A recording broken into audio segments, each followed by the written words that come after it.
As a मुस्लिम में बात करूं तो अभी तो हमसे खुद से लड़ रहे हैं आपस में ही, ऐसा ही बात है। वो तो हमारे लिए खतरा है ही नहीं ना, हम इतने गाफिल हो चुके हैं। जिसे कहा जाता है ना कि शैतान की सबसे बड़ी ट्रिक ये है कि उसने लोगों को बावर करवा दिया कि मैं वजूद ही नहीं रखता। तो जो अहादीस से इशारा मिलता है ना, उससे तो यही लगता है बज़ाहिर कि ये जो जंग है इसके बाद दज्जाल आएगा। तो अगर तारीख को हम खंगालें तो जिन जंगों के बारे में ये क्लेम किया जाता है कि ये थी आर्मेगेडोन की जंगें, तो उसको तो सालों सदियां गुजर चुकी हैं। इस्लाम ना मीठा है ना इस्लाम कड़वा है। हाँ, इस्लाम असूली है। ऐसा ही है। आपको अच्छा लगे या बुरा लगे मेरी जान, इस्लाम तुम्हारे हिसाब से इधर से उधर नहीं हो सकता। कि जब इंसान अपने गुनाहों में और सरकशी में हदें पार कर जाए ना, तो उसकी सबसे बड़ी विश होती है कि खुदा एग्जिस्ट ना करता हो, मैं तो गया वरना। और वो उसके लिए तावीलें पेश करता है कि खुदा नहीं है, क्योंकि उसको पता है कि खुदा हुआ तो मैं गया। तो ब्रो तेरे तो मोए मोए हो गया। अस्सलाम वालेकुम, क्या हाल है आपके? मैं हूं मलिक जहांगीर, एक बार और बैठक के एक और सेशन के साथ अपने दोस्त काजी मोहम्मद हारिस के साथ आपकी खिदमत में हाजिर हैं। आज हम मुख्तलिफ मौज़ूआत पे बात करेंगे, कुछ आलमी जंगों की बात करेंगे, कुछ तारीख़ी जंगों की बात करेंगे कि वो तारीख़ी जंगें जो हैं वो आपके मुस्तकबिल की जंगों पर किस तरह से असरअंदाज होंगी, साजिशें क्या होती हैं और इत्तेहाद कैसे बनते हैं, दुनिया में क्या कुछ चल रहा है। इस तमाम मिलेगा आपको आज के एपिसोड में। वैसे भी हम लोग बीमारी से उठे हुए हैं दोनों और इतनी एनर्जी है नहीं, बट कोशिश करेंगे कि आप लोग को जो है भरपूर तरीके से जो है वो इंटरटेन कर सकें नॉलेज के हिसाब से और जो कुछ चल रहा है। कई सब क्या हाल है आपके? अल्हम्दुलिल्लाह, अल्लाह का शुक्र। आप कैसे हैं? बेहतरी आप? अल्लाह का करम है, सांस ले रहे हैं, दैट्स इट। ये चल रहा है। कल तक तबीयत ठीक हो गई थी, हाँ, आज फिर तबीयत जो है वो ऐसे ही मेरे साथ बिल्कुल यही सीन नरम है। है। ये कराची है ना, वायरल इस तरह के आते रहते हैं। बहरहाल मौजू पे आते हैं यार। पिछले दिनों कुछ वाक़यात ऐसे हुए, मैंने एक वीडियो भी बनाई उस पर। मिसाल के तौर पे जो लेबनान में वाक़यात हुए, ख़ास तौर पे पेजर अटैक, दहशतगर्दी का बदतरीन जो है वाक़या रुनुमा हुआ है। वो अलग बात है, दुनिया को कोई फ़र्क नहीं पड़ रहा क्योंकि जिसने दहशतगर्दी की है वो सबका लाडला है और टेक्नोलॉजी का भरपूर इस्तेमाल किया गया।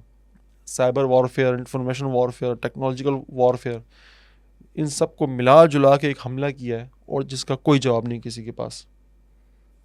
और जब ये सब चीज़ें मैं देख रहा था ना, मैं आर्टिकल्स देखे, मैंने एक वीडियो भी बनाई इस पर गाइस साहब, तो एक खाका मेरे दिमाग में आया कि यार किस तरह से सफ़बंदी हो रही है। अखलाकियात और हर शय परे रह गए हैं और अपने मफादात और नज़रियात वो सामने आ चुके हैं। ऐसा ही है। एक सफ़बंदी होना शुरू हो गई है और इस सफ़बंदी से सीधा मेरा दिमाग कहाँ गया? अर्मैगेडोन। अर्मैगेडोन यानी एक वो जंग जिसमें बुराई और अच्छाई की दो क़ुव्वतें अलग अलग हो जाएंगी, पहचान हो जाएगी जिसकी, और लोग उसको आलमी जंग कहते हैं कि एक आलमी जंग होगी। दरअसल ये कुछ लोग कहते हैं कि हो चुकी है, बट मुझे नहीं लगता कि वो अर्मैगेडोन हो चुकी है, लेकिन वो होनी है। आप क्या कहते हैं सर इसके बारे में? ऐसा ये कहना कि ये हो चुकी है ज़रा थोड़ा बड़ा दावा होगा, क्योंकि बज़ाहिर ऐसा लगता है हदीसों में जिस तरह है ना। अच्छा, ये एक ऐसी जंग है कि जिसके बारे में हमें तीनों बड़े मज़ाहिब में, मतलब बड़े मज़ाहिब से मुराद आसमानी आफाकी मज़ाहिब यानी इस्लाम, क्रिश्चियनिटी और जूदिज़म, इब्राहिमिक जो रिलीजन्स है, उसमें हमें मिल जाती हैं तफसीलात ना। तो जो अहादीस से इशारा मिलता है ना, उससे तो यही लगता है बज़ाहिर कि ये जो जंग है इसके बाद दज्जाल आएगा।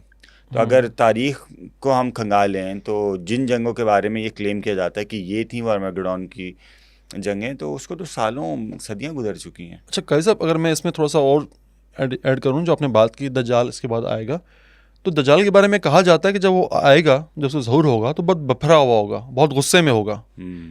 यानी कि इस जंग में दज्जाली ताकतों को शिकस्त होगी इवेंचुअली। और मैं आपको एक मज़े की बात बताऊँ, यहाँ सब ज़रा कनेक्ट कीजिएगा चीज़ों को। अर्मैगेडोन कहा जाता है ना बेसिकली, लेकिन बेसिकली असल नाम ये हरमैगेडोन है। हरमजिदून, हाँ। क्योंकि ये इब्रानी ज़ुबान का लफ्ज़ है। सही है। हाँ। हर जो है, हर दरअसल कहते हैं पहाड़ियों को, छोटी छोटी पहाड़ियों को हर कहा जाता है। और मजदून एक इलाके का नाम है जो कहाँ पर है? फ़लस्तीन में है, लेकिन इस वक्त जो गासिब रियासत है इज़राइल, सर वो इज़राइल में इस वक्त है। तो इज़राइल नाम की किसी चीज़ को मानते ही नहीं है, बट फ़लस्तीन ही इस वक्त वो इज़राइल के अंदर आता है। यानी कि जो फाइनल बैटल होगा वो इज़राइल के अंदर लड़ा जाएगा। और जितना एग्रेसिव इज़राइल हो चुका है कि पेजर अटैक देख लें, और जिस तरह अपनी पूरी टेक्नोलॉजिकल जाओ जलाल के साथ आ रहा है, और जो दीगर ममालिक हैं वो खामोश खड़े में। खामोशी का मतलब है कि आप इसको सेकंड कर रहे हो, आप इसको पुश करो कि हाँ भाई हम इस पे राज़ी हैं, यार मतलब ये कुरान की आयत भी है इस पे कि ज़ुरिबत अलैहिम ज़िल्लतु वल मस्कना, कि हमने इन पे ना पस्ती, हमने इन पे ज़िल्लत मुसल्लत कर दी है। अल्लाह ताला कहते हैं कि इन पे ना ज़िल्लत मुसल्लत कर दी गई, इन पे पस्ती मुसल्लत कर दी गई है। यहूद के बारे में आता है क्योंकि उनके शर से कोई भी महफूज नहीं रहा ना।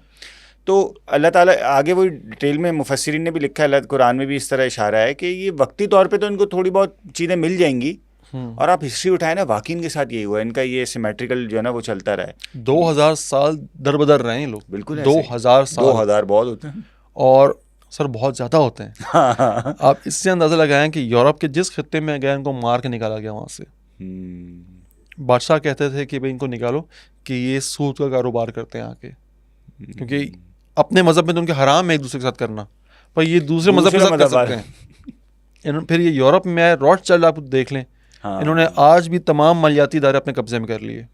जब कब्जे में कर लिए तो ऐसा निज़ाम डाला, ऐसा घन चक्कर में डाला कि जो नीचे ममलक थे हमेशा नीचे ही रहे, वो कभी ऊपर आ ही ना सकें। वो तरक्की के लिए, वो हर चीज़ के लिए, इवन खुराक के लिए भी उनके जो है मोहताज हो जाए आलमी अदारों के। ये टेक्नोलॉजी में आए, इन्होंने टेक्नोलॉजी का सत्यानाश मारना शुरू कर दिया। फितना इनकी फितरत का हिस्सा है, ये से बाज नहीं आ सकते। आप अंदाज़ा लगाएं 5000 पेजेस फटे, 5000। इमेजिन करें कि कितने बच्चे होंगे जो ज़ख्मी हुए हैं। 2 बच्चे तो शहीद हो चुके हैं। जो पहले पेजेस फटे हैं उनमें 11 बंदे जो है शहीद हुए टोटल, जिनमें 2 बच्चे थे और 9 बड़े अफराद थे, जिनमें से ठीक हो गए जदी तंजीम के लोग भी थे, बट उसमें आम सिविलियन भी थे। और जो 5000 फटे हैं उनमें से तकरीबन 4000 बंदा ज़ख्मी हुआ है। और ज़ख्मी ऐसा नहीं हो गया कि चलो जी नाखून टूट गया, फलन टूट गया, नो, या तो उनके पॉकेट्स में थे तो उनकी टांगें गई हैं, या मैसेज आया तो निकाल के देखा, फटा, आँख चली गई। ये सूरत हाल हुई है सर। ये वैसे है। और फिर क्या हुआ? क्या फिर हुए जनाजे। ये जो शहीद हुए इनके जनाजे हुए, इनके जनाजों पे लोग सिक्योरिटी के लिए खड़े थे वॉकी टॉकी पकड़ के। सर वॉकी टॉकी फटे, कारें पड़ी पड़े खड़े खड़े उनमें आग लग गई है। हम जब कहते हैं ना कि ये मोबाइल जो है ये जासूसी का आला है, तो सर ये सिर्फ जासूसी का आला नहीं रहा, इनकी बदौलत, इनकी शर और फसाद की बदौलत ये एक कम्युनिकेशन डिवाइस जो है एक हथियार बन चुकी है। अब बताएं कि आप और मैं कैसे महफूज हो सकते हैं, इनके होते हुए कोई भी इंसान कैसे महफूज हो सकता है? यार सुबह शाम हमारे साथ है ये, और ये एक वेपन समझ लो उनकी, वो चलाएंगे और हम लेके घूम रहे हैं। ये तो था कि चलो मोबाइल सुनता भी है, हमें देखता भी है। हम तो एक आंख वाला दजाल ये भी है ना। हाँ ना, एक आंख कैमरा। सर आप इससे अंदाजा लगाएं कि एक सीरीज़ है नेटफ्लिक्स पे आती है, ब्लैक मिरर। हाँ ठीक है, उसमें एक डिस्टोपियन फ्यूचर के बारे में बताया जाता है कि टेक्नोलॉजी जो है किस तरह वबाल जान बन जाएगी इंसान के। आपने कभी गौर किया कि ब्लैक मिरर का नाम ब्लैक मिरर क्यों है? सर जितनी भी स्क्रीन्स हैं, टीवी से लेकर मोबाइल से लेकर, तमाम ये ब्लैक स्क्रीन्स हैं। कैमरे का लेंस से सामने देखो तो ब्लैक, ये है असल ब्लैक मिरर, ये ही असल टेक्नोलॉजी। जो लेंसेज और स्क्रीन के थ्रू कोई नैरेटिव बिल्ड करना हो, अब तो खैर फाड़ना भी हो तो उस पर भी यूज़ हो रही है। तो ये टेक्नोलॉजी इनके हाथ में आई, हर वो शय जिससे फलाह हासिल हो सकती थी जब इनके हाथ में आई, इन्होंने सत्यानाश मार दिया। इन्होंने पैगंबरों को नहीं बख्शा, पैगंबरी इनमें आई और यक्के बाद दिगरे आए, इन्होंने कताल भी किया, इन्होंने मारा भी। कौन सा जुल्म पैगंबरों पे इन्होंने नहीं किया? हज़रत ईसा अलैहिस्सलाम को सूली पे चढ़ा दिया इन्होंने, उस बिला कोशिश की। अल्लाह पाक ने उनको उठा लिया, लेकिन इन्होंने अपनी तरफ से तो पूरा काम कर दिया था इन्होंने अपनी तरफ से। तो जो भी इसके पास गया है, ये फितने के पास गया है, उस शय का अंजाम जो है बुरा हुआ है। तो इवेंचुअली ऐसा होगा कि ग्रुप बनना शुरू हो जाएंगे। हमारा मसला ये ना कि अभी हम एज अ मुस्लिम में बात करूं तो अभी तो हम सिर्फ खुद से लड़ रहे हैं आपस में, ऐसा ही बात है। हमें वो तो हमारे लिए ख़तरा है ही नहीं ना।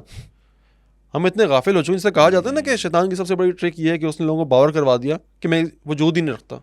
हाँ, ठीक इसी तरह मुसलमानों को ना बहुत तरीके उस तरीके से ये बावर करवा दिया गया है कि नहीं ये तो ख़तरा नहीं है, हम आपस में, ये बड़ा काफिर है, इस बड़े काफिर को मारो, अपने इस मुसलमान पड़ोसी को मारो, अपने उस मुसलमान पड़ोसी को मारो, जब और कोई ना मिले तो अपने आप को मारो, लेकिन इस तरफ ना जाओ। और हमारे जो अकाबरीन हो जाएं, नॉट जस्ट मजहबी अकाबरीन, दीनी तालीम और दुनियावी तालीम वाले भी, वो हमें ना इनको आइडियल बताते हैं, देखो जी कितना आगे पहुंच गया टेक्नोलॉजी में एंड ऑल दैट, कितना आगे पहुंच गया। भाई पहुंच के क्या किया उसने, और पहुंच के क्या किया, तबाही फेरी ना। कौन सा तो कोई ये बात प्रोडक्टिव क्यों, इस काम पे किया बात है? क्यों नहीं करते हो, इस पे कौन सी इंसानियत के जो है फला का काम किया उसने। यही काम जब हम करें या हम कर रहे थे तो वो आपके लिए जुल्म और बर्बरियत थी, लेकिन ऐसा ही ये है। आपके लिए जो है ना ये बड़ा फॉलो करने वाला सीन है जी, कि देखो जी फलानी कंपनी का दफ्तर भी वहाँ पर है, फलानी कंपनी का दफ्तर भी वहाँ पर है। तो सर इस वजह से दफ्तर वहाँ पर है कि ये हर चीज़ को अपने मकसद के लिए चलाते हैं। और हमारा मसला क्या रहा, हम लोग ना अच्छे बनने के चक्कर में ना हम लोग ना क्या बन गए, कुछ मुनासिब लफ्ज़ नहीं मिल रहा मुझे, ऐसा बहुत लफ्ज़, डिफेंसिव पोजीशन पे चले गए हैं। डिफेंसिव पोजीशन में बहुत ज्यादा हमने कुछ करना ही नहीं है ना भाई। Oh no no no no, सफाइयाँ पेश कर रहे हैं, सफाइयाँ पेश ये करना है, है वो है, फलाना है, ढिमका। भाई माइट इज राइट। हाँ ऐसे ही है, और क्या। अमेरिका को सुपर पावर मानते हो, जाहिर है। उसका दिल किया उसने इराक में बम फाड़ दिए, हाँ, उसका तो दिल क्या किया वो है। अफगानिस्तान में आ गया, उसका दिल किया वो वियतनाम में चला गया, हाँ। सुपर पावर है। हाँ। लोगों ने किया जो कोई करे अमेरिका। ये होता है जिसके हाथ में डंडा होता है उससे कोई सवाल नहीं पूछता है। अच्छा लतीफ़ा एक और है, अभी मैंने आज खबर पढ़ी कि अमेरिका पाकिस्तान के ऊपर जो पाबंदियाँ बैलिस्टिक मिसाइल के लिए। यार लतीफ़े नहीं है ये। आप जाके किसी मुल्क पे धावा बोल दो और आप किसी एक्सवाइजेड एक गरीब मुल्क जो अपने दिफा के लिए लिटरली हम किस पे अटैक कर देंगे यार। हमारी क्या माशी पोजीशन है, हमारे पड़ोसी जाइंट्स बैठे हैं, हम उनसे दिफा के लिए हम अगर कुछ बना लेते हैं तो आप हमारे ऊपर ये सैंक्शंस लगाते हो कि यार ये लतीफ़े हैं लिटरली। आगे लोग सुनाएंगे अपने बच्चों को कि ये होता रहा है। भाई साहब एक बड़े मज़े की थ्योरी है, लास्ट टाइम हमारी डिस्कशन हुई थी, हम शुजा के पास गए थे जिसकी मेहरबानी से हम बीमार हुए हैं। दोस्त से मैं शुजा साथ सुन रहा होगा रात को सोते हुए, बट स्टिल हमने वह एक थ्योरी डिस्कस की थी। उस थ्योरी का नाम था मिमेटिक थ्योरी। जो हम कहते हैं ना कि सिर्फ पसंद नापसंद का, कि अब हमारी अपनी ज़ाती ख्वाहिशें नहीं रही हैं, हम इतने मैनिपुलेट हो चुके हैं ना नज़रियाती तौर पे, हम आसपास देख के डिसाइड करते हैं कौन मजलूम है कौन ठीक है, क्या मुझे खाना है, क्या मुझे पहनना है, क्या मुझे बोलना है, क्या वो काबिल कबूल है उसके लिए जो सब निज़ाम चला रहा है। मिमेटिक थ्योरी के तहत ना कि किसी भी चीज़ को पसंद करने की दो चीज़ें होती हैं। एक तो होती है लीनियर तरीके से वो चीज़ पसंद आती है। लीनियर से मुराद किस तरह से होता है कि भाई कि मैंने चीज़ देखी, मुझे अच्छी लगी, मैंने ले ली। सही है। एक होता है डाइवर्ट तरीके से चीज़ों को समझ में आना, उसको कोई और नाम याद नहीं आ रहा, बट वो होती है डाइवर्ट थ्योरी। एक ट्रायंगल बनता है उसका बेसिकली। वो ये होता है कि मैंने ये फलानी चीज़ पसंद की जस्ट बिकॉज सब पसंद कर रहे थे इसको। भीड़ चाल। आज आप ये देखो कि हम जो बयानियाँ अपनाते हैं मजलूम का या जालिम का, अच्छे का या बुरे का, इनफैक्ट ज़ाती पसंद या नापसंद का, हम ये देखते हैं कि यार चलो ठीक है ये तो कर लिया ना, मुझे अच्छा लग रहा है, लेट्स रिव्यू पढ़ लेते हैं और लोग क्या कह रहे हैं इसके बारे में। हमारा डायरेक्ट जो है ना वो हमने दिमाग को प्रोसेस करना ही छोड़ दिया, कोई चीज़ देखी अच्छी लगी ले ली। ठीक इसी तरह हम देखते हैं कि हमने इसके खिलाफ बात करनी है, लेट्स सी, मुझे समझ आ रहा है जालिम है, लेट्स सी कि ये ब्लैक मिरर क्या कह रहा है इसके बारे में, ये मिस इन्फॉर्मेशन का जो टूल है क्या कह रहा है इसके बारे में, वहाँ से हम अपना जो है दिमाग बिल्ड कर रहे हैं। वो यहीं से जो है वो जमातें तय होती जा रही हैं। देखो इट्स नॉट अबाउट कि आप यहूदी हो, मुसलमान हो, हिंदू हो, ईसाई हो, ऐसा ही है। इन दी एंड बात आएगी कि आप ठीक के साथ खड़े हो या गलत के साथ खड़े हो। ऐसे ही ये जो इलाका है ना मजदून, जैसे माजी में भी बड़ी जंगें हुई हैं, बहुत बड़ी वाली जंगें हुई हैं। जैसे मिस्र की एक जंग हुई थी, मिस्र के जब फ़िरौन होते थे वहाँ पे उनकी जंग हुई। हाँ ये मेरे ख्याल में बाइबल में है भी इस हवाले से। हाँ बाइबल मतलब पुरानी न्यू ओल्ड टेस्टामेंट में शायद हो, ओल्ड टेस्टामेंट में होगा, ओल्ड में, न्यू में तो शायद इस हवाले से नहीं है, लेकिन ओल्ड में जो है ना वो हज़रत नूह अलैहिस्सलाम के हवाले से भी है मजदून में, कि उनके बच्चे भी यहाँ पे जंगे हुई हैं। सर ये बहुत ही क्या कहते हैं गुजरगाह थी ना बेसिकली, दो जो तहजीबें थी पुरानी, हाँ मेसोपोटामिया की तहजीबें हो गई सारी, और ये इजिप्शियन, इसके दरमियान गुजरगाह थी बेसिकली, और ये शाम का हिस्सा था, ये कदीम शाम का हिस्सा है। हाँ अच्छा यहाँ से आते ये सही कह रहे हो आप बिल्कुल। ये जो इजिप्ट का ऊपर वाला पार्ट है ना, यहाँ तक शाम था पुराना, हाँ जिसको हम रोमन एम्पायर के नाम से जानते हैं ना, एग्जैक्टली ये यहाँ तक थी। तो पहले फ़िरौन की जंग हुई अपने बागियों से, कि जो हाँ। दूसरी दीगर कौमों के छोटे मोटे बागी थे, उसकी बहुत बड़ी जंग हुई यहाँ पे उस दौर के हिसाब से। हज़रत ईसा अलैहिस्सलाम से भी कोई 3,500 साल पहले की बात है ये। फिर हज़रत ईसा अलैहिस्सलाम से कोई 600 साल पहले एक और जंग हुई यहाँ पे, वो हुई बेसिकली असेरियन और बेबीलोनियंस की। ओह। असेरियन जो थे वो उस वक्त मदूम हो रहे थे, बेबीलोनियन जो है वो चढ़ रहे थे, तो इनकी मदद करने के लिए इजिप्शियन आए, तो इस मुकाम पे जंग हुई। और मैं एक और मज़े की बात बताऊँ आपको, जंग अजीम अव्वल 1918 में जो उस्मानिया खिलाफत टूटी है ना, तो आखिरी मार उन्होंने यहाँ पे खाई है, इसके आसपास। ओह। बरतानवी जनरल आसपास जंग लड़ाते रहे, मजदूर में जंग ना होनी थी। कहता है नहीं ये बिब्लिकल है ये जगह, अच्छा। ये जंग करेंगे तो यार मैगदों की तरफ चली जाएगी मामला। अरे यार, तो इन इलाकों के आसपास जंग हुआ, और उसमें क्या इत्तेहाद थे? बरतानिया था, इत्तेहादी फोर्सेस थी, और अरब थे। यार जी लग तो मतलब जो कह रहे हैं वो जंग थी वो भी। हाँ, हाँ। अब अरब और उस्मानियों की जंग शुरू हुई यहाँ पे। बीच में से उनके सप्लाई लाइन तोड़ी बरतानिया ने, घेर के ख़त्म कर दिया उस्मानियों को यहाँ पे उन्होंने। उस्मानियों के साथ कौन था? जर्मनी था। एक तिहाई वो जो एक तिहाई मारे जाएंगे, एक तिहाई भाग जाएंगे, एक तिहाई फतेहयाब होंगे।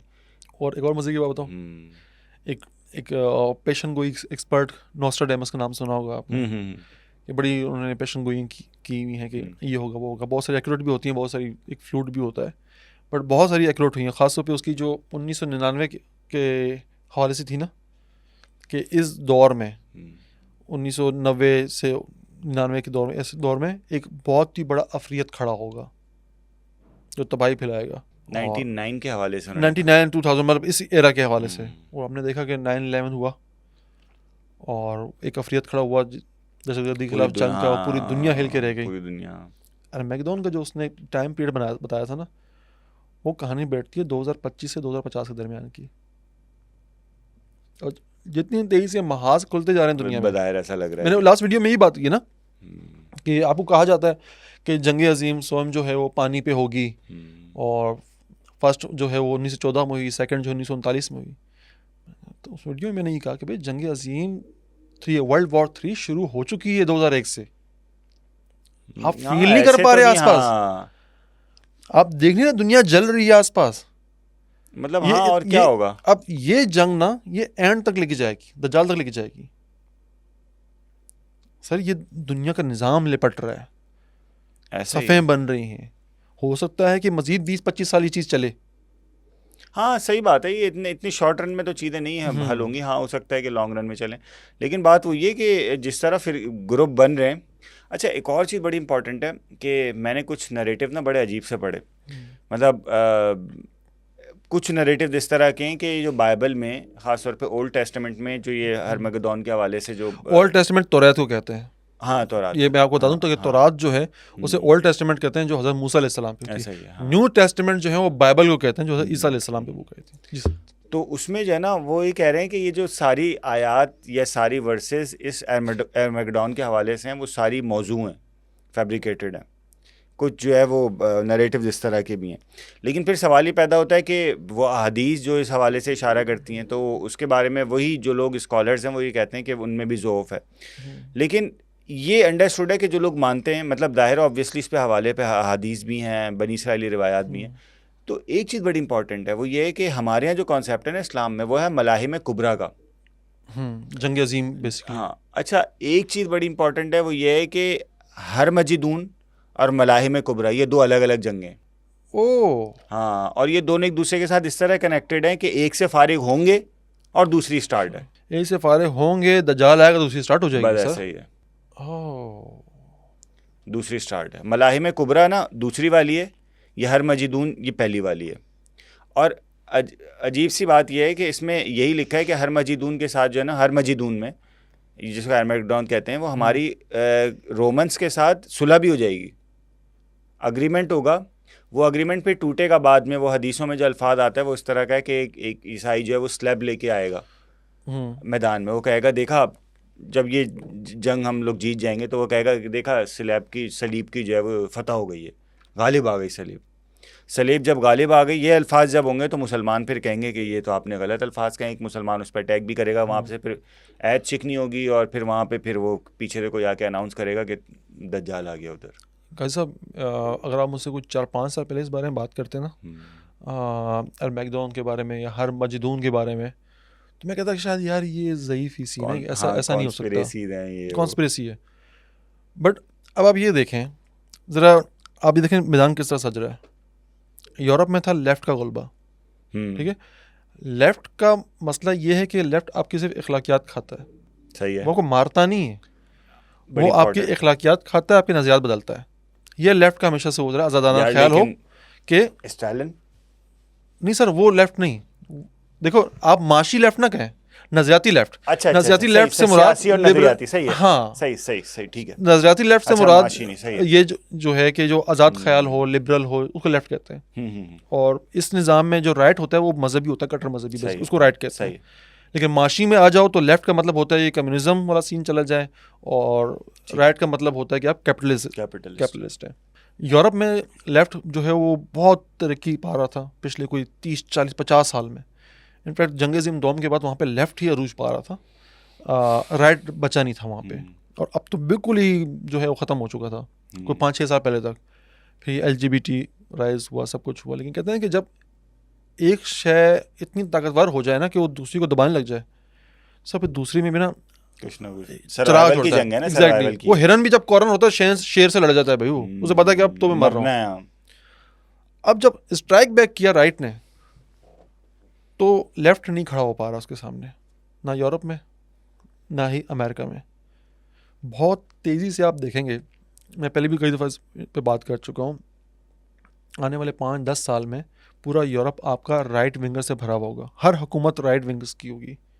इस वक्त जो एक बाज़गश्त है कि अमेरिका में डोनाल्ड ट्रंप जो है वो जीतने वाला है। डोनाल्ड ट्रंप कौन है? राइटिस्ट है, सारे कौम परस्त, नस्ल परस्त, एग्जैक्टली। वो ये भी खैर एक लफ्ज़ है जो मीडिया ने दिया है, लेफ़्ट मीडिया ने दिया है, कि जब लेफ़्ट के बोलते हैं तो लेफ़्ट बोलते हैं, लेकिन जब राइट के बोलते हैं तो फार राइट बोलते हैं।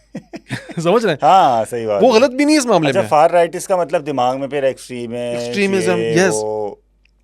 अब लेफ़्ट का मसला ये है कि लेफ़्ट आपको सिर्फ अखलाकियात से मारेगा, राइट का मसला ये वो आपको जान से मारेगा। वाकई उसका मसला आपकी एग्जिस्टेंस से, वो आपको मारना चाहता है, ख़त्म करना चाहता है। कि अभी तो वो लेफ़्ट से लड़ रहे हैं ना, जब लेफ़्ट से ख़त्म हो जाएंगे या बैठ जाएंगे तो फिर जो इमिग्रेंट्स आए हुए इनसे लड़ेंगे, फिर इनसे लड़ेंगे। इमिग्रेंट्स रह जाएंगे तो फिर हाँ भी अब हमारे दरमियान जो गैर ईसाई है अब उससे लड़ते हैं, अब आ जाओ। तो ये सिचुएशन देखते मुझे लगता है कि भाई इन दी एंड अरमैगेडोन होगा, क्योंकि अब फार राइट जो है वो खड़ा हो रहा है यूरोप में, बहुत तेज़ी से खड़ा हो रहा है। आप देखेंगे कि अभी फ्रांस ने पता नहीं किस तरह बचा लिया अपनी हुकूमत, मैक्रोन ने फ्रांस को भी खा गया था।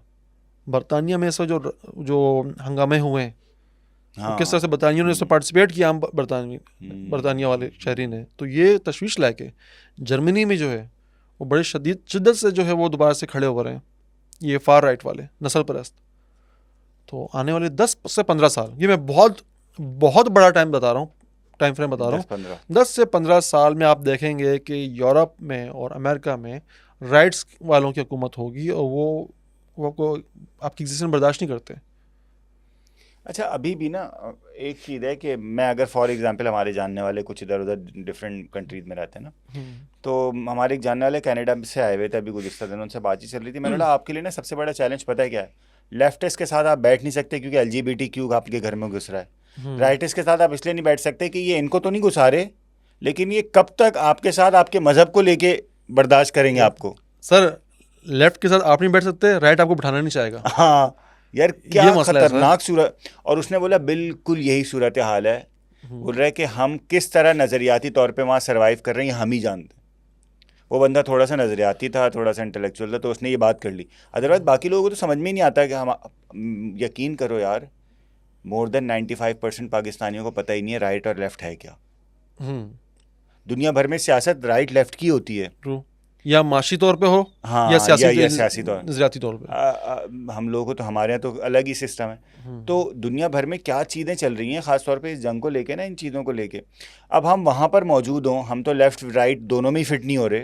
ट्रू। हम ऐसी चीज़ के लिए तैयार कैसे हैं भाई, और ये खड़ी है सर पे। ये यार तो हमें ना बहुत बेतुकी चीज़ों पे डाइवर्ट किया जाता है, अखलाकियात पे। अखलाकियात बेतुकी चीज़ नहीं है, पर अखलाकियात की तारीफ जो बताई जाती है वो बड़ी बेतुकी है। अब बता देना कि ये 5,000 जो बंदे जो धमाके आपने कर दिए हैं, हाँ 4,000 बंदे आपने माजूर कर दिए हैं, इसमें क्या सब के सब जो थे वो दहशतगर्द थे? इसमें बच्चे भी थे, इसमें बूढ़े भी थे, इसमें औरतें भी थी। और फिर आपकी जो डेफिनेशन है दहशतगर्द की वो क्या है? एग्जैक्टली कौन दहशतगर्द है? आप मुझे बताएं ना कौन दहशतगर्द है भाई? हाँ, अपने मुल्क को जो बचा रहा है, अपनी ज़मीन के लिए लड़ रहा है, वो दहशतगर्द है? दहशतगर्द और क्या। गाइस साहब बड़े मज़े का वो मैंने लास्ट वीडियो में जिक्र किया था एक पैराडॉक्स है, ट्रॉली पैराडॉक्स। चल मैं आपसे पूछता हूँ, हम्म, एक गेम खेलते हैं आपस में हम दोनों। आप देख रहे हैं एक ट्रेन आ रही है, ठीक है, और आगे 2 पटरियाँ जहाँ वो डाइवर्ट हो सकती है, ब्रेक फेल हो चुकी है उस ट्रेन की। एक पटरी पे 5 मजदूर काम कर रहे हैं और एक पटरी पे 1 मजदूर काम कर रहा है। आपके हाथ में लीवर है कि आप ट्रेन को या तो एक बंदे की तरफ मोड़ दें या 5 बंदों की तरफ मोड़ दें। कैसे साहब आप कहाँ मोड़ेंगे ट्रेन को? एक की तरफ, क्यों? लॉस कम है। लॉस कम है, ठीक है। हाँ, ये आपकी अखलाकियात है ऐसा ही है। कि भाई 5 से बेहतर है 1 चला जाए, हाँ, लॉस कम है, इंसानियत का ये क्योंकि तकाजा है। जाहिर है रुकेगी तो नहीं ना वो। एग्जैक्टली। हाँ, एक और सिनारियो पे आ जाए, यही सिनारियो है, ठीक है। एक ट्रेन आ रही है और पुल के नीचे से गुजर रही है, पुल पे आप खड़े हुए हैं, साथ आपकी बेटी है, आपकी वालिदा हैं साथ में आपकी, ठीक है, और सामने 5 मजदूर काम कर रहे हैं। अब आपके पास 2 ऑप्शन हैं। एक ऑप्शन उस ट्रेन को रोकने का ये है कि आप अपनी वालिदा को धक्का दे दें, ट्रेन के आगे वो जाएंगी खुदा न खास्ता, ठीक है, ट्रेन उनको टकराएगी और एक हंगामी ब्रेक लग जाएगी, ट्रेन रुक जाएगी। मेरा दिमाग यही सोच रहा था कि और अगर वो दूसरा एक बंदा ऑप्शन ना ये होता और दूसरा ऑप्शन ये है कि कि वो आप पाँच- अपनी वालिदा को ना धक्का दें, 5 बंदों बंदों के ऊपर चढ़ने दें। काजी साहब आप क्या फैसला लेंगे? 5 बंदों की तरफ चढ़ा देंगे? यार, अब रैशनैलिटी। हाँ एग्जैक्टली अब यहाँ से आप तय करें कि इखलाकियात क्या है। कुछ देर पहले आपके लिए इखलाकियात ये थी सही कि बात 5 है बंदों की जान एक बंदे से ज़्यादा कीमती है। अगले ही लम्हे आपकी इखलाकियात थी कि यार एक बंदे की जान। सर इखलाकियात का मतलब ही सिर्फ ये है, इखलाकियात सिर्फ ये है कि उस वक्त आपके लिए क्या बेहतर है। ऐसा ही है। सिगमंड फ्राइड बड़े मज़े की बात करते हैं, इंसान के दिमाग का और कोई काम नहीं इसके अलावा कि इंसान की ख्वाहिशात की तकमील करे। That's it. ये इखलाकियात है सर, ये इखलाकियात हैं। सही बात है यार, वाकई अखलाकियात की कोई वो डिफाइन के भाई ये हाँ, चीज़ें इसकी हमें ये कोई कर बुक दिखा करके दो ना या हमें हाँ। ना बिल्कुल ही अल्लाह माफ़ करे कि मेरे पास कोई मुनासिब अल्फाज नहीं होते गाइस साहब बात को बोलते हैं। मैं बहुत रफ अल्फाज इस्तेमाल यूज़ करना चाहता हूँ, शिद्दत से आ रहे यहाँ पे आके फंस जाते हैं, पता है। आई होप मेरी ऑडियंस समझ जाएगी मैं क्या कहना चाहता हूँ। हमें वो बना दिया गया बिल्कुल। वाकई यार अजीब सूरत हाल है, भाई वो उल्लू का पट्टा होता है जो एक गाल पे खाने के बाद दूसरा गाल आगे करे, लेकिन हम वही हैं। या उल्लू का पट्टा होता है, या फिर वो बुज़दिल होता है, या फिर वो कमज़ोर होता है। That's it. ताकतवर कभी भी एक गाल पे खाने के बाद दूसरा ऐसे गाल ही। आगे नहीं करेगा। ऐसे ही। एक गाल पे खाएगा, बहुत भी बर्दाश्त हो सकेगा, दोबारा ना मारना भाई, हाँ दोबारा ये गलती ना करना। हाँ हाँ गाल आगे वो करेगा जो बिल्कुल ही हाँ, डरपोक खत्म। इंसान है भाई। हाँ, ये क्या हमने असूल बता दिए हैं नरमी के और इन चीज़ों के, फलानी चीज़ों के। नरमी करो, नरमी, ये मर्दानगी नरमी एक अजीब ही क्राइटेरिया बना दिया गया यार। हाँ ना, क्या अजीब ही किस बात क्राइटेरिया की बना दिया नरमी? गया है। वो आपके सर पे चढ़ के मूत रहे हैं, मतलब अल्फाज जस्ट इस्तेमाल इमेजिन किए हम। आपके लिए सबसे बहादुर शख्स कौन है? अभी इस वक्त नहीं, तारीख में आप देख लें, आप कितने बड़ा बहादुर इंसान गुजरा है और असूलों का पक्का था, बहादुर था, मस्कुलिनिटी, मर्द। नबी करीम सल्लल्लाहु नबी अलैहि का सल्लम, चलो वो रहमतुल्लाह अलमीन है, उनको सबसे साइड पे कर दें। उनके सही। बाद कौन है? हज़रत अली। हज़रत अली। हाँ हाँ। सर जस्ट इमेजिन कोई बंदा आता है हम्म, और कहता है हाथ उठाता है, वो सवाल ही नहीं पैदा शेर होता, खुदा बैठ पे। जाएंगे सवाल। सर क्या समझते हैं सर आप? सवाल ही नहीं पैदा। सर हमने वहाँ से चीज़ें लेनी थी सारी की सारी, हाँ। अखलाकियात वहाँ से सीखनी थी हम्म, कि अपनी ज़ाती उस पे, जब इस्लाम की जंगों पे तो ज़ात का मैटर नहीं करता। वो तो थूक फेंकने वाले को बख्श दिया था कि अब मैं तुझे मारूंगा तो अपनी ज़ात के लिए मारूंगा। हाँ हमें सब कुछ हाँ, बताया गया सर, हमें किसी से सीखने की जरूरत नहीं है। कोई अभी कोई नीचे उठ के आके बोलेगा या कोई और हाँ, आके हमें आके बताएगा कि क्या आपने अखलाकियात रखनी है और क्या तरीक़ात रखने हैं। हमें सब कुछ बताया गया था, हमें बताया गया था कौन हमारे दोस्त हैं कौन दोस्त नहीं है। लेकिन जब हमने अल्लाह को छोड़ के ना हम लोगों के लिए मंजूर नज़र होना शुरू कर दिया हमने। हाँ एक्सेप्टेबल है, सही बात है। अच्छा, ज़माना क्या कहेगा? ज़माना नहीं सर, उस वक्त का ताकतवर क्या कहेगा? खुल के नहीं बोलते ना। ऐसा ही है, हाँ, उस वक्त का ताकतवर क्या कहेगा, दैट्स इट।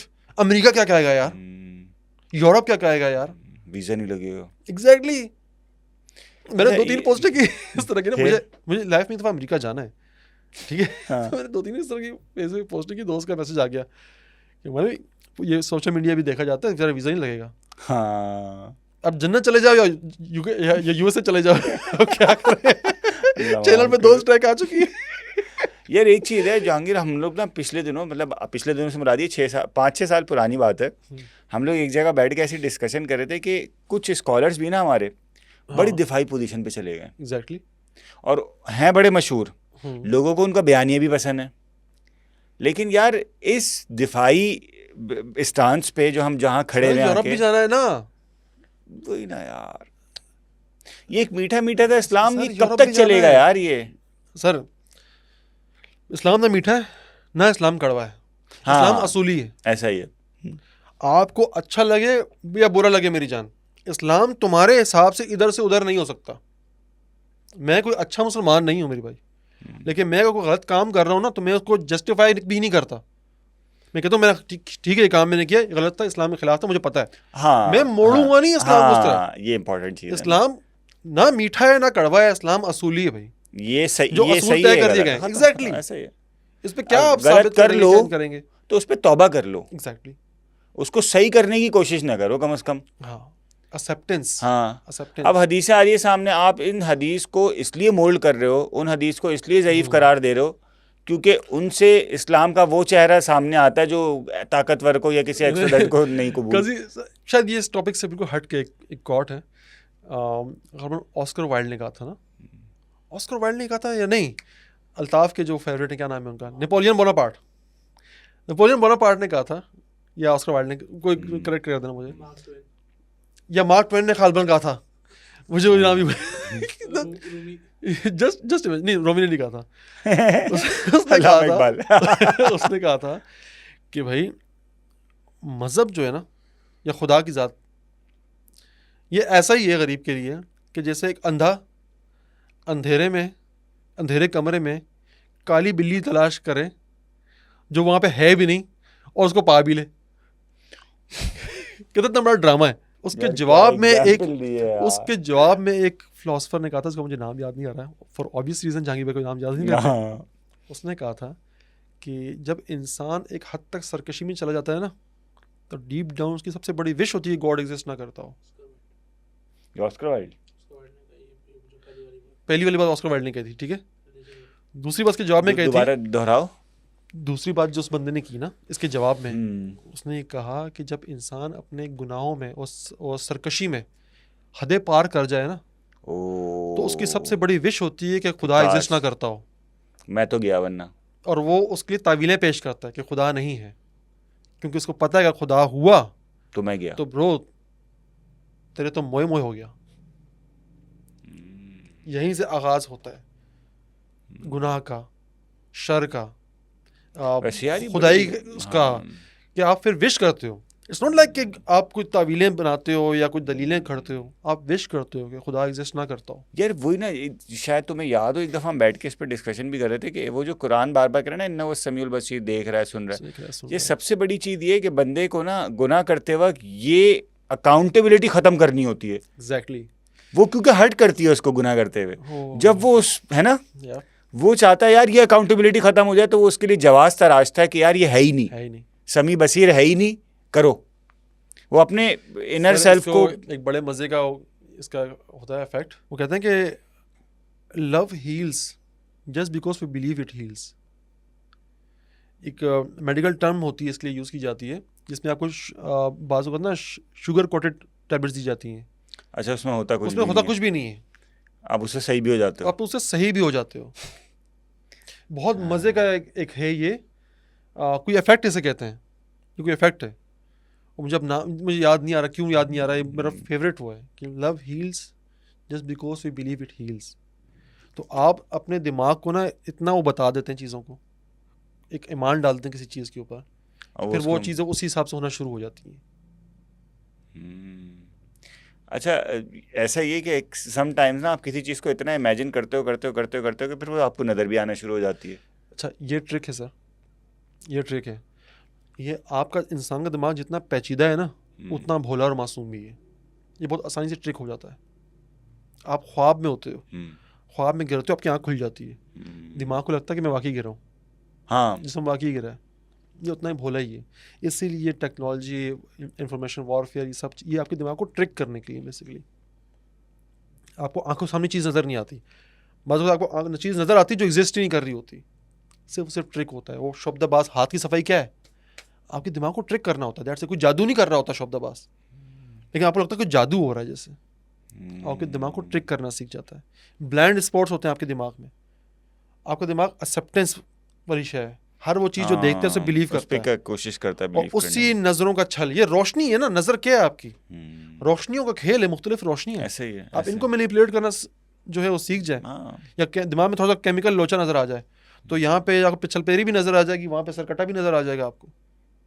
तो सारा इसको ट्रिक करना है बस। उस तमाम ताकतों ने ख़ास तौर पे इस जदीद दौर में ना इस पे काम करना है, किया है। इसको कंट्रोल करना है, इसको जो है वो डाइवर्ट करते हैं, वो कामयाब है। और हम जो है मार खा के भी जालिम है, वो मार के भी मजलूम है। और दुनिया ये डेफिनेशन इसको चेंज करने के लिए तैयार भी नहीं है। सर ऐसी हालांकि मेरा बिलीव है कि there is no such thing like universal truth, कि मतलब जिसकी तमाम आफाकी सच माना जाए, बट स्टिल यूनिवर्सल ट्रुथ भी हो ना, कुछ है जो तमाम के लिए वाकिफ़ हो। सर आप उससे भी लोगों को ट्रिक कर सकते हैं कि इंसान का दिमाग इसी तरह चलता है।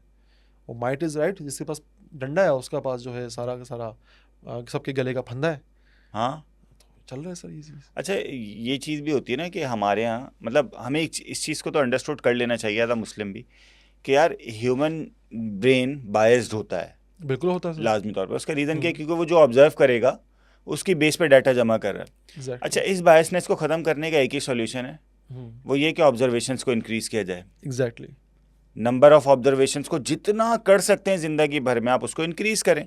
आप किताबें पढ़ें, लोगों से मिलें, बात करें, चीज़ों को देखें, समझें, गौर व फिक्र करें। कुरान कहता है ना कि सीरू फिल अर्ज़ फंजुरू कैफ़ा बदल खल्क़, इनको कहो कि ज़मीन में घूमें और देखें किस तरह अल्लाह ने बनाई ये चीज़ें।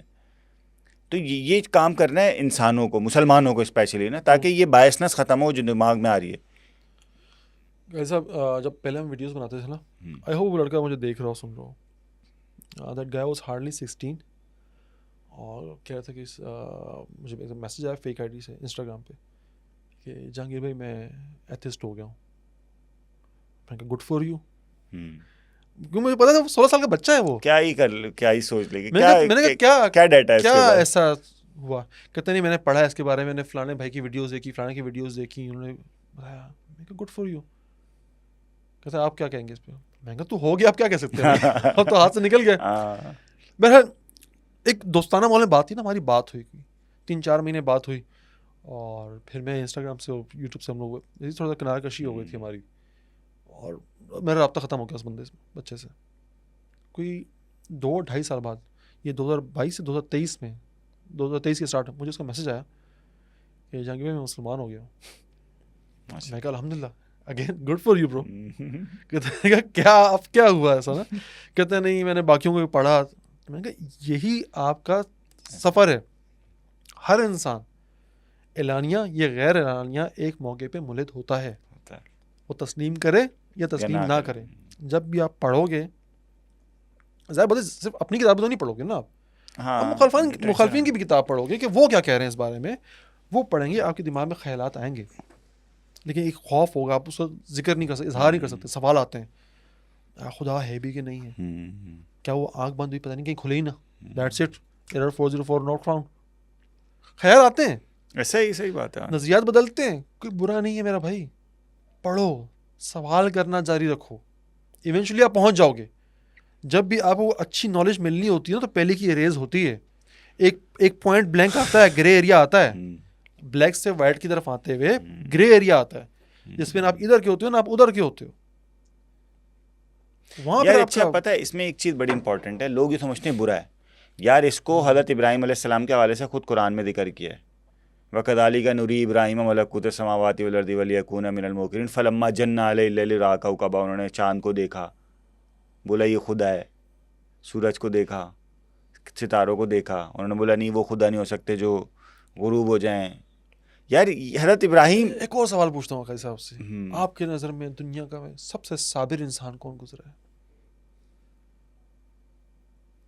यार मैं तो हर चीज़ में आइडियलाइज जो है ना आप मतलब और वही थे, हाँ हाँ वही थे सबसे साबिर हाँ, इंसान। लेकिन वो कुछ लोग सब्र के एक हवाले से हज़रत अब अय्यूब वगैरह मशहूर हैं। अब हाँ एक और बात पे आ हाँ जाए। एक वक्त आया था कि जब हुजूर पाक में कोई वही नहीं आ रही थी, ऐसा ही कुरैश मजाक उड़ा रहे थे, ऐसा ही हुजूर पाक रो गए थे। ऐसा ही तो अम्मा खदीजा ने दिलासा दिया था, नबी पाक सल्लल्लाहु अलैहि वसल्लम को अम्मा खदीजा ने दिलासा दिया था। तो फिर वो आसमान की तरफ देखते थे। कुरान की हाँ आयत है कि हम देख रहे हैं तुम्हारा आसमान आसमान की की तरफ तरफ देखना। देखना। अल्लाह तो अकबर। एक लम्हा आता है हर इंसान पे ऐसा ही है, कि फ्रस्ट्रेशन यार होती है। कि ये लोग सब इतना लोग बोल रहे हैं, क्या वाकई में सब मेरी नज़र का धोखा था? कैसे हो सकता है इतना सब कुछ रियलाइज?